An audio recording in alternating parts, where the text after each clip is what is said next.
الفاتحة بحبيبنا وشفيعنا وقرة أعيننا ومولانا محمد صلى الله عليه وسلم وعلى آله وأصحابه وأزواجه وذرياته وأهل بيته أجمعين ثم إلى أرواح والدينا لآبائنا لأمهاتنا لأجدادنا لجداتنا لإخواننا لأخواتنا ولقراباتنا لمن له حق علينا ولجميع المؤمنين والمؤمنات والمسلمين والمسلمات الأحياء منكم والأموات وخصوصا إلى روح مؤلف هذا الكتاب شيخ الإمام أبو حامد محمد بن محمد الغزالي بأن الله ينفعنا به وبعلومه في الدارين. الفاتحة. أعوذ بالله من الشيطان الرجيم. بسم الله الرحمن الرحيم.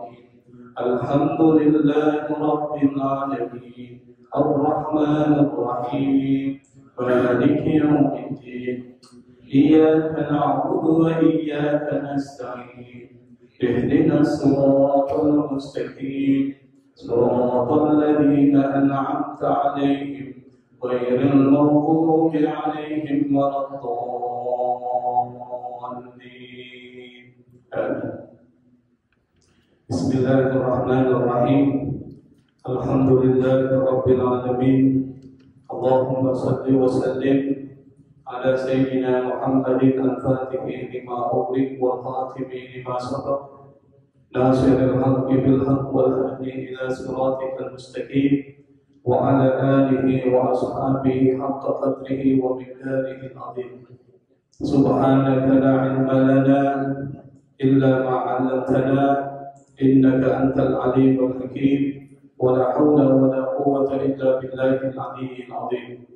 رب اشرح لي صدري ويسر لي أمري واحلل عقدة من لساني يفقهوا قولي. أما بعد. Ma'asyiral hadirin jamaah yang dimuliakan oleh Allah Subhanahu wa Ta'ala. Pada kesempatan pertemuan yang pertama kita sudah menjelaskan terkait dengan profil dari kitab Ihya Ulumuddin, yang di dalam kitab Ihya Ulumuddin itu terdapat ajaran-ajaran yang kalau kita laksanakan maka kita akan menjadi orang yang dekat minal muqarrabin, dekat kepada Allah Subhanahu wa Ta'ala. Kita sudah menjelaskan juga tentang siapa Imam Al-Ghazali, yang beliau merupakan seorang ulama ensiklopedis, ulama yang mengerti banyak persoalan ilmu, dari ilmu kalam, ilmu tauhid, ilmu terkait dengan fikih, ilmu usul fikih, dan beliau berlaku di dalam ilmu tasawuf, yang salah satu kitab yang ditulis sebagai bentuk perjalanan spiritual Imam Al-Ghazali itu puncaknya adalah kitab Ihya Ulumuddin. Yang kitab ini kitab barakah dari zaman dulu sampai zaman sekarang itu dibahas. Karena kitab ini terlalu luas, maka kemudian diberikan ikhtisar, mukhtasar. Nah, mukhtasar dari kitab Ihya Ulumuddin ini banyak. Di antaranya adalah yang hari ini akan jadi bahasan kita. Di samping itu ada kitab Mau'izatul Mu'minin yang ditulis oleh Syekh Jamaluddin Al-Qasimi. Ada juga kitab-kitab yang terinspirasi dari kitab Ihya Ulumuddin. Misalnya kitab Irsyadul Ibad ila Sabilir Rasyad, yang setiap malam Kamis kita bahas di Mushola Al-Mubarak.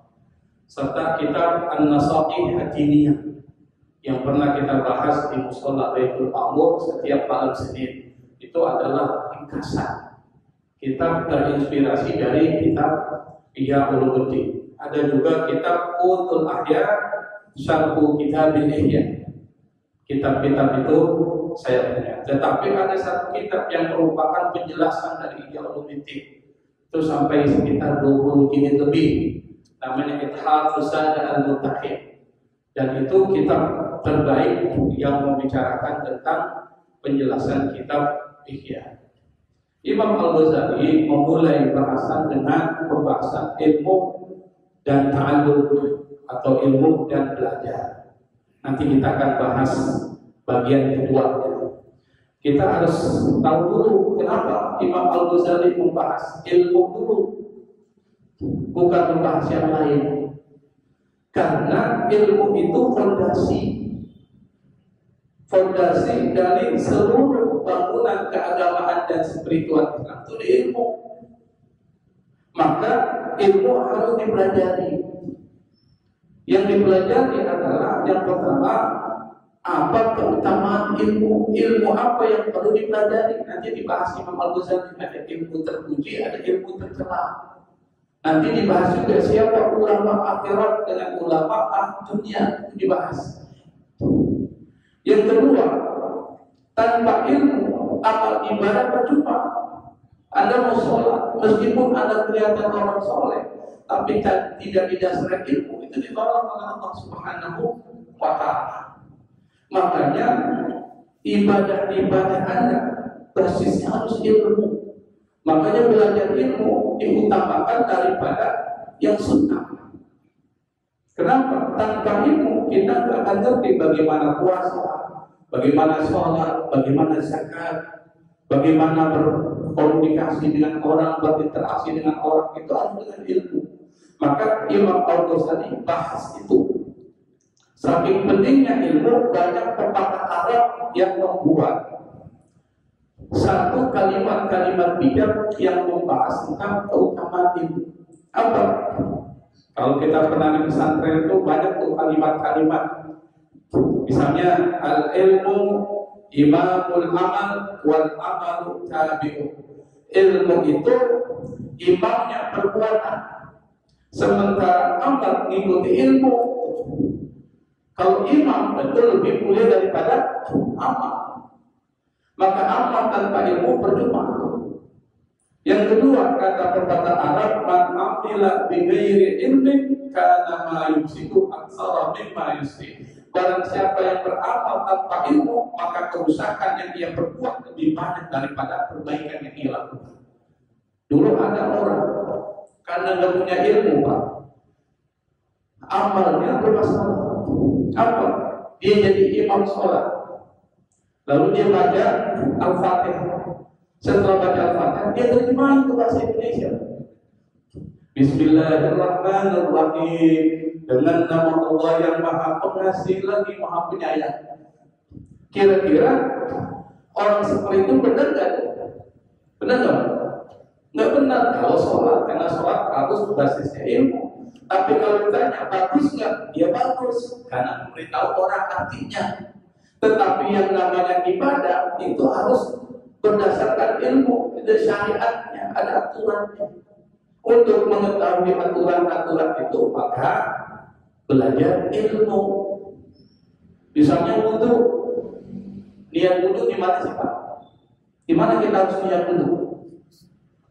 Kapan? Kapan? Inda awwali juz'in atau inda awwali juz'in minal wajhi. Ketika membasuh muka awal pertama dari muka itu niat tuh. Bagaimana kalau kita niat sebelum membasuh tangan? Hukumnya apa? Itu enggak kita ketahui kalau kita enggak belajar. Kalau kita belajar kita paham. Maka ilmu itu penting tuh. Maka Umar bin Khattab radhiyallahu anhu beliau mengatakan, tafaqahu qabla an tusawwadu. Cari ilmu dulu sebelum engkau akan jadi pemimpin. Orang gak ada ilmu jadi pemimpin, coba. Apalagi negara. Anda bayangkan negara ini, berapa pulau, berapa masyarakat, berapa penduduk, dengan berbeda-beda kelompok etnik, agamanya, dan sebagainya. Yang pimpin gak ngerti apa yang terjadi. Idza wusidal amru li ghairi ahlihi fantadrisa. Kalau satu urusan diserahkan kepada orang yang bukan bidangnya, tidak punya ilmu, tunggu aja kehancuran Indonesia dikit lagi, Pak. Kenapa? Coba perhatikan. Semuanya tanpa ilmu. 4 pulau di Aceh dikeluarkan SK menjadi milik Sumatera. Itu tanpa ilmu, nggak punya data historis seperti apa itu Aceh. Sekarang mulai terjadi perpecahan. Raja Ampat, bayangkan itu bro, 4 perusahaan tambang tidak becus mengelola itu. Kemudian untungnya Pak Prabowo dicabut itu Pak. Mudah-mudahan yang 4 pulau ini tidak diambil oleh Sumatera Utara. Hancur Pak kalau dikelola tanpa ilmu. Maka Umar bin Khattab mengatakan belajar dulu sebelum kalian dijadikan pemimpin. Karena pemimpin itu butuh ilmu. Maka Imam Al-Ghazali membahas pertama kali dalam kitab Ihya Ulumuddin adalah tentang fil ilmi wa ta'allum, ilmu dan belajar ilmu. Pada kesempatan yang lalu kita sudah bahas ayat-ayatnya. Nah sekarang kita bahas bab aliyah kedua tentang hadis. Di dalam kitab Ihya Ulumuddin itu hadisnya banyak, lebih dari puluhan, ada 20 lebih. Tapi dalam Mukhtasar itu diambil sekitar 6 hadis yang itu mewakili semua. Nah kita bahas satu persatu Pak. Jadi butuh sabar nih. Qala al-musannif rahimahullahu ta'ala wa minal akhbari qawluhu alaihi salatu wassalam al-ulama'u warasatul anbiya. Wa minal akhbar, wawunya ini bukan wawu dan, tapi wawu istinaf. Wawu istinaf itu wawu ibtida. Ibtida itu ada di awal, tapi nggak perlu diartikan dan. Sama dengan wallahu ghafurur rahim. Terjemahan Kementerian Agama dan Allah Maha Pengampun lagi Maha Penyayang, itu salah. Langsung aja Allah Maha Pengampun lagi Maha Penyayang, karena wawu ini wawu ibtida, tidak perlu diterjemahkan. Kecuali wawu ataf, wawu penyambung. Misalnya ja'a rajulun wa Ahmadu, datang si laki-laki beserta Ahmad. Itu wawu namanya wawu sambung. Ada wawu sumpah, wassama, itu wawu sumpah. Setelah wawu sumpah harus kasrah, wassama'i wat-thariq, demi langit dan bintang yang mengetuk. Wat-thariq, thariq berarti mengetuk. Nah, di sini wa minal akhbar, akhbar itu jamak dari khabar. Diambil bahasa Indonesia jadi kabar. Jadi kabar itu dari bahasa Arab khabar. Apa itu khabar? Berita. Tetapi yang dimaksud di sini bukan berita, tetapi hadis Nabi Muhammad sallallahu alaihi wasallam. Wa minal akhbar. Jadi di dalam ilmu hadis digunakan hadis, khabar. Nanti ada kata asar. Kalau asar itu aqwalus sahabat, perkataan sahabat disebut dengan asar. Seperti perkataan Umar bin Khattab ini disebut dengan asarus sahabat. Jadi kita perlu paham. Wa minal akhbari, di antara hadis-hadis yang berbicara tentang fadilah ilmu dan ta'allum, yaitu belajar, qauluhu alaihi salatu wassalam, perkataan Rasulullah sallallahu alaihi wasallam, yang perkataan ini adalah perkataan yang masyhur. Apa? Al-ulama'u warasatul anbiya'i. Masyhur, kita pasti hafal. Al-ulama'u warasatul anbiya. Para ulama itu warasah, pewaris. Jadi pewaris itu diambil dari bahasa Arab, waris. Pewaris siapa? Pewaris para nabi. Al-ulama ini jamak dari alim. Alim, ulama. Lebih dari satu. Cuma orang kita, meskipun satu orang kita bilang ulama, itu ulama karismatik, padahal cuma satu. Dalam bahasa Arab itu salah, tapi sudah jadi bahasa Indonesia benar. Al-ulama warasatul anbiya. Hadis ini adalah hadis yang kedudukannya itu hasan sahih. Kita sudah dari kitab ilmu hadis. Jadi hadis dilihat dari segi kualitasnya itu terdiri tiga. Ada hadis sahih, hadis hasan, hadis dhaif. Dari kualitas, hadis sahih itu hadis yang perawinya jujur, sanadnya nyambung, isinya nggak ada masalah. Itu hadis sahih. Hadis hasan itu di bawah hadis sahih. Tapi kalau hadis hasan ini banyak, jadi hasan sahih. Ketiga, ini hadisnya banyak tentang ilmu ini. Kedudukannya hasan semua, tidak ada yang sahih. Tapi karena banyak, yang banyak memperkuat, maka jadi hasan sahih. Bisa dipahami ya? Nanti saya akan ulang-ulang supaya ngerti ilmu hadis. Al-ulama'u warasatul anbiya. Para ulama itu adalah pewaris para nabi. Sementara nabi yang diwariskan apa? Apa? Harta, intan, mutiara kan bukan. Karena itu kecil. Yang namanya harta dunia itu kecil, nggak perlu diwariskan. Apalagi yang mewariskan ini orang pilihan tertinggi para nabi. Kecil tuh. Maka yang para nabi mewariskan sesuatu yang besar. Apa yang diwariskan? Ilmu dan hikmah. Yang menerima ilmu dan hikmah siapa? Al-ulama. Maka antara nabi dan para ulama itu hubungannya dekat. Kenapa dekat? Karena mewarisi. Bapak ini punya harta banyak. Yang mewariskan harta bapak ini siapa? Siapa? Anak. Hubungan bapak. Dekat ya? Dekat tuh. Nah, yang namanya pewaris itu dekat. Nabi itu pernah mengatakan, kami para nabi tidak mewariskan dinar, tidak mewariskan dirham, tapi ilmu. Makanya tidak ada nabi yang setelah meninggal itu kekayaannya banyak, kecuali Nabi Daud, Nabi Sulaiman. Tapi nabi-nabi lain enggak. Nabi Muhammad SAW, apa yang ditinggalkan buat anaknya tidak ada. Coba lihat rumahnya Nabi.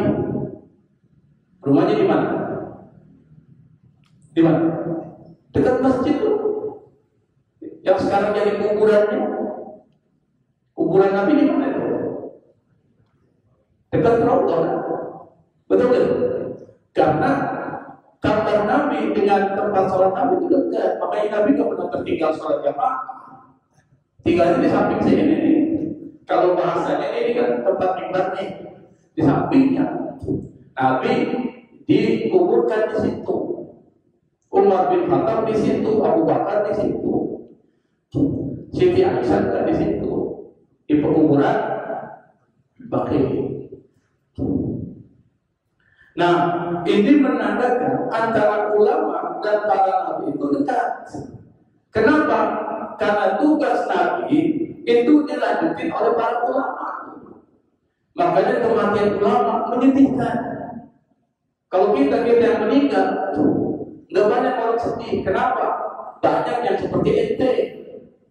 Tapi kalau meninggal ulama, siapa penggantinya? Makanya mumpung masih ada ulama, jaga ulama. Jangan digoyang-goyang. Jaga supaya dia berkembang. Itu ajaran Rasul. Kenapa para ulama itu pewaris para nabi? Karena tugasnya para nabi itu dilanjutkan oleh ulama. Apa sih tugas para nabi?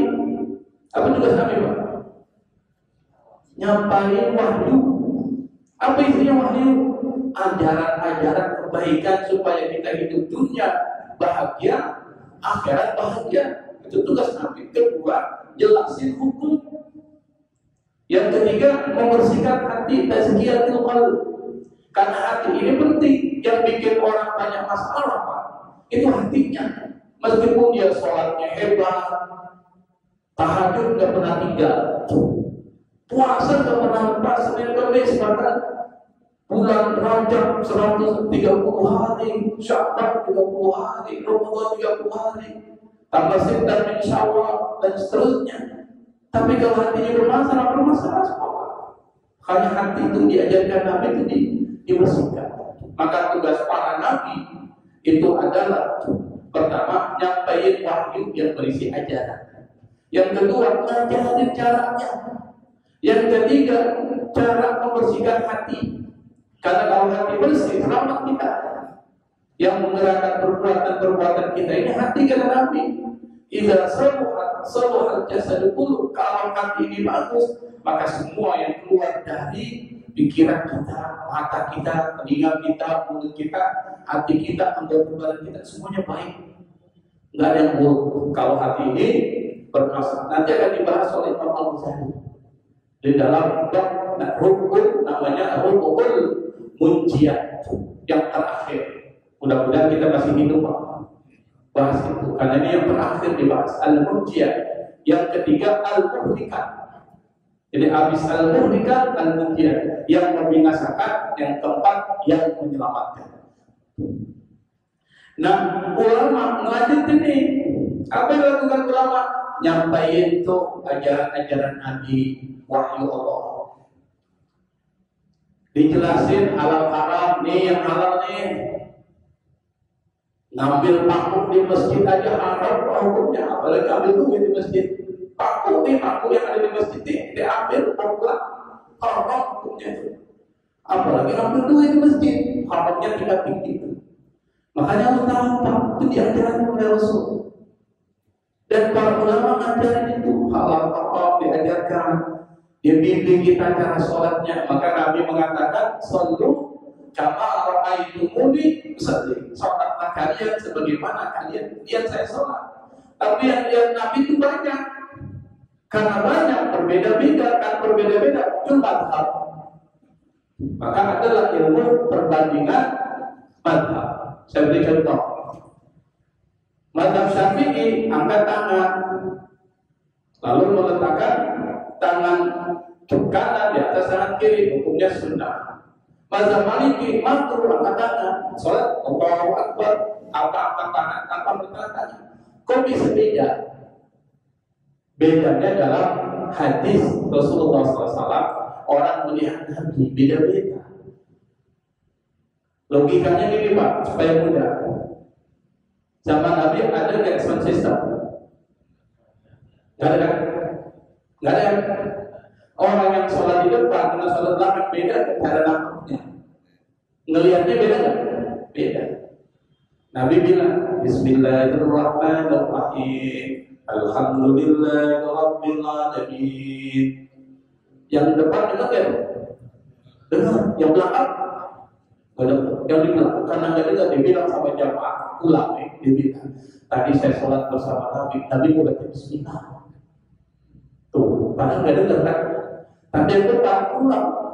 Dia bilang, saya sholat bersama Nabi yang tadhu al-Fatihah Bismillah. Membuka bacaan Qurannya dengan Bismillah. Muncullah dua pendapat. Apakah Bismillah itu bagian dari Fatihah atau bukan? Mazhab Syafi'i mengatakan bagian dari Fatihah.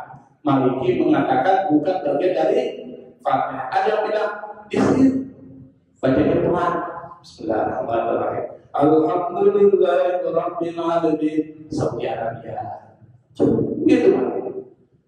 Tetapi perbedaan-perbedaan itu dimaklumi, dipahami. Kita tidak boleh berdebat, mencari mana yang salah, mana yang benar. Yang perlu adalah menghargai perbedaan. Yang berikutnya adalah tugas para ulama. Kenapa disebut pewaris para nabi? Karena dia melanjutkan, meluruskan akidah kita, mimpi kita. Bapak ini yang mengajarkan nabi atau ulama salat. Guru diajar oleh gurunya kalau gurunya salah semua pasti itu susahnya. Makanya di dalam Islam itu ada yang disebut dengan ijazah. Mengijazahkan Anda sudah layak untuk mengajar. Ada syahadat, pembuktian. Makanya kalau belum layak jangan dulu Pak. Kenapa? Bisa sesat orang. Kenapa? Anda tidak ngerti, tak nyampai ke orang sesat. Orang nyampai lagi, salah terus. Makanya benar-benar belajar. Kalau sudah merasa mampu, baru bisa mengajarkan kepada orang lain. Nah, karena itu Masih hadis ini, kita nggak boleh mencaci maki ulama, mencaci maki ulama, mencaci maki Nabi, mencaci maki Nabi, mencaci maki Allah Subhanahu wa Ta'ala. Maka Nabi pernah mengatakan, barang siapa yang mengganggu waliku, faqad adzantuhu bil harbi. Barang siapa yang mengganggu waliku, ulamaku, kekasihku, kata Nabi, kata Allah, maka aku proklamirkan perang kepada dia. Allah proklamirkan perang kepada orang yang ganggu ulama. Maka kalau orang yang ganggu ulama, Pak, itu pasti akan kena musibah orang tersebut. Saya cerita satu sebelum masuk ke hadis kedua. Nanti ini lebih banyak pembahasan, Pak, bukan banyak menerjemahkan, tapi pembahasan. Dulu ada seorang ahli fikih namanya Imam An-Nawawi. Imam Nawawi ini imam dari mazhab Syafi'i yang dapat gelar Syekh. Syekhon. Jadi Syekhon, dua Syekh itu salah satunya Imam Nawawi. Dia tulis kitab hadis, Riyadhus Shalihin, kemudian ada Al-Azkar, ada kitab yang paling bagus dia tulis itu namanya Al-Majmu' Syarhul Muhaddats. Kitabnya berpuluh-puluh jilid. Dia meninggal. Setelah dia meninggal, ada juga ulama, tapi ulama ini suka caci maki Imam Nawawi. Ya, orang caci maki kan bisa jadi karena hasad, iri hati. Kenapa iri hati? Imam Nawawi lebih tenang dibandingkan dia tuh. Timbul hati. Meskipun berilmu, kalau hatinya bermasalah, nah hati seperti itu. Dicaci maki, dihina Imam Nawawi di mana-mana. Padahal dia ahli fikih. Setelah dia meninggal, lidahnya hitam. Lidahnya hitam, dan lidahnya ini langsung dicopot oleh binatang tuh. Seperti kucing langsung ambil lidahnya, dia makan di bola. Orang-orang kemudian mengaitkan peristiwa ini dengan kebiasaan dia mencaci maki Imam Nawawi. Pada Imam Nawawi wali min awliyaillah, salah satu dari wali Allah. Kehebatan Imam Nawawi, kalau dia pergi mau ngaji di perjalanan dia bersedekah. Imam Nawawi dia sedekah kepada para miskin. Dia doa, ya Allah, jangan perlihatkan aib guruku kepadaku, supaya aku tidak hilang rasa hormatku kepada guruku. Dia doa. Saking dia memuliakan gurunya, dia minta jangan diperlihatkan aibnya. Kenapa? Yang namanya manusia kan yang sempurna. Kadang-kadang ada kelemahan, tapi kelemahan itu jangan diperkuat. Apalagi disebar di media sosial, di WA. Si Ustaz ini kalau jalan misalnya diceritain dan sebagainya. Jangan, hati-hati. Nah, itu yang pertama. Yang berikutnya adalah waqala alaihi salatu wassalam, afdalun nasi al-mu'minul alimul ladzi in ihtija ilaihi nafa'a wa in istubbiya anhu agna nafsah. Hadis ini adalah hadis yang diriwayatkan Imam Al-Baihaqi dalam kitab Syu'abul Iman. Ini dijelaskan dalam satu kitab yang khusus membahas tentang hadis-hadis kitab Ihya. Tidak ada satu buku khusus. Kalau Bapak mau nanti saya kirimkan PDF-nya. Itu dijelaskan status hadis dari kitab Ihya. Nah, kata kitab itu dikatakan hadis yang kedua ini adalah hadis sanadnya lemah, dhaif. Diriwayatkan Imam Baihaqi. Tapi ingat, ini ilmu, Pak. Tapi Imam Al-Ghazali sudah kita ceritakan untuk menguji hadis itu sahih atau tidak, dia tidak menggunakan ilmu ini, tapi ilmu spiritual. Apa? Pertemuan lalu kita sudah bilang Al-Ghazali kalau ingin membuktikan hadis ini sahih atau tidak, dia cuma pegang tuh hadis itu, Pak, dia cium. Ditulis tuh hadis, dia cium. Kalau baunya wangi, sahih. Kalau baunya tidak wangi, tidak sahih. Beda dengan ilmu takhrij hadis. Itu dilihat. Ini berdasarkan ilmu takhrij hadis. Hadis ini katanya lemah, tapi saya menganggap ini hadis sahih. Kenapa? Karena Imam Al-Ghazali menggunakan metode yang tidak biasa digunakan para ulama-ulama lain. Bapak bisa nggak Pak menentukan hadis sahih tidak dengan mencium tuh? Bisa nggak? Nggak bisa dengan cium, wangi sahih. Kedua, Imam Al-Ghazali kalau mau nanya tentang hadis sahih tidak, langsung ketemu Rasulullah. Dalam mimpinya dia ketemu. Kita kan setengah mati mau ketemu Rasulullah itu susah. Paling kalau mimpi ketemu kuntilanak, ketemu Rasul itu setengah mati. Ini dia tinggal bilang aja, dia mau ketemu Rasul, menanyakan hadis ini sahih atau tidak. Itu hebatnya Imam Al-Ghazali. Wa qala alaihi salatu wassalam, afdhalun nasi, manusia yang paling utama kata Nabi itu adalah al-mu'minul alim, orang beriman yang alim. Alladzi ihtija ilaihi nafa'ah, kalau dia dibutuhkan dia memberikan manfaat. Wa in istughniya, kalau dia tidak dibutuhkan, aghna nafsahu, dia memberikan manfaat buat dirinya. Itu orang berilmu. Misalnya ulama dipanggil, ditanya ilmu persoalan agama, dia memberikan manfaat. Kalau nggak ada orang bertanya, ilmunya bermanfaat buat dia. Saya tanya Pak, bermanfaat kenapa? Dia sholatnya bagus, puasanya bagus, bermanfaat buat dia. Sama dengan dokter, punya ilmu, bermanfaat. Orang datang bertanya sama dia tentang sakitnya, diberikan resep, dapat duitnya, dapat manfaat, dapat juga pahala. Kalau nggak ada pasien datang, ilmunya bermanfaat buat dia. Bermanfaat karena dia tahu bagaimana caranya menjadi orang sehat. Kalau kita nggak tahu Pak, bagaimana kita atur makan kita, bagaimana kita atur dan seterusnya, dokter tahu karena dia belajar ilmunya. Sama dengan guru dia kalau ada orang belajar sama dia, orang diajari manfaat buat dia. Tapi kalau seandainya ada orang tidak mau belajar sama dia, nggak ada murid, ilmu itu memberikan manfaat buat dia. Itu namanya aghna nafsahu, membuat dirinya cukup dan mandiri sehingga tidak minta-minta sama orang lain. Nah, di sini perlu diperhatikan, ternyata orang mulia itu perpaduan antara iman, ilmu dan amal, Pak. Manusia yang paling utama adalah al-mukmin, orang beriman. Cukup nggak? Nggak cukup. Kalau orang beriman aja bisa jadi ibadahnya berantakan. Perlu apa itu? Ilmu. Maka disebutkan al-mukminul alim, orang beriman dan orang berilmu. Cukup nggak? Nggak cukup. Kalau dia punya ilmu, dia beriman, dia punya ilmu, tapi ilmunya nggak memberikan manfaat buat orang, buat apa? Ilmunya dia simpan sendiri.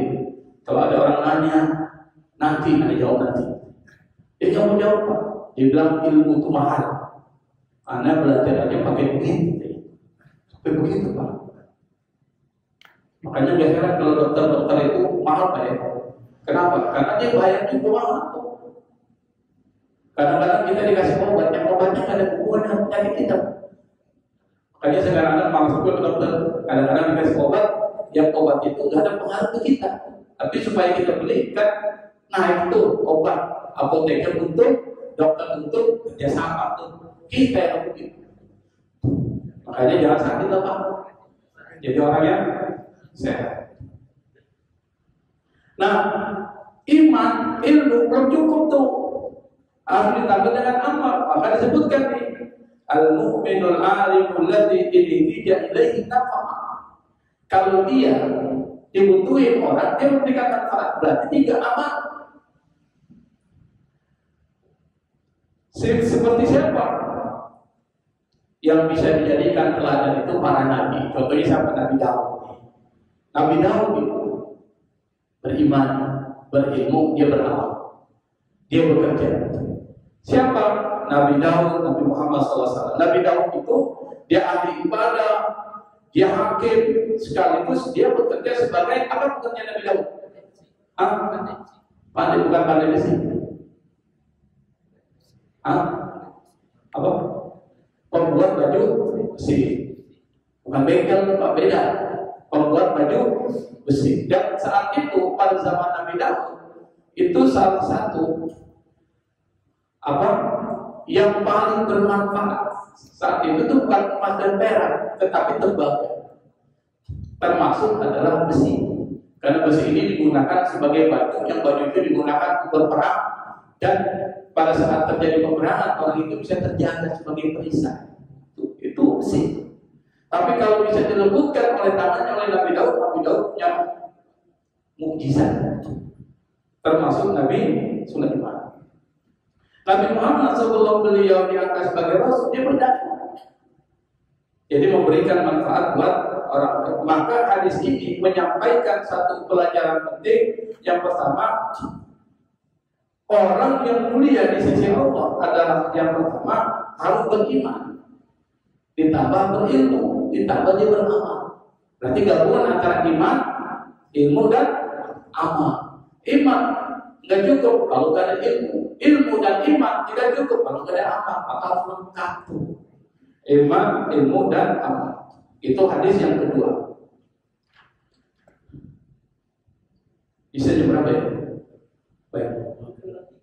Berapa? 3 menit ya, kalau masih ada waktu ya. Wa qala alaihi salatu wassalam, Nabi Muhammad sallallahu alaihi wasallam bersabda, al-imanu uryanun wa libasuhu taqwa wa zinatuhul haya wa samaratuhu al-ilmu. Kata Nabi, ilmu itu uryan, telanjang. Telanjang itu apa? Iman itu telanjang. Dia masih dalam bentuk yang abstrak, belum berbentuk tuh. Kalau Anda cuma iman doang, misalnya bilang asyhadu alla ilaha illallah wa asyhadu anna Muhammad Rasulullah, itu beriman kan? Beriman tuh. Tapi cuma sampai itu dianggap telanjang tuh.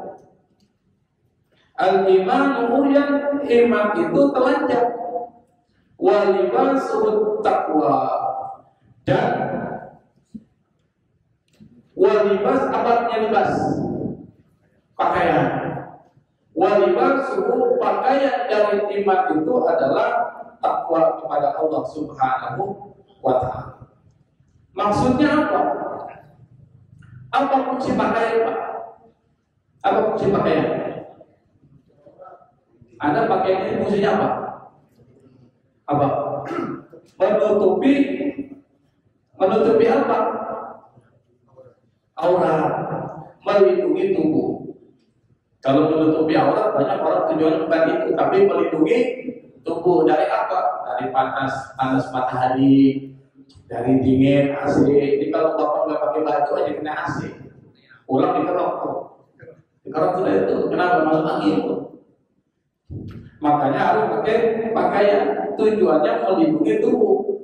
Nah, kata Nabi, iman itu telanjang, pakaiannya takwa. Iman kalau tidak diberi pakaian takwa, maka iman ini menderita. Maksudnya gitu. Maka takwa itu tugasnya adalah melindungi iman, supaya iman itu bukan iman doang, bukan omong-omong.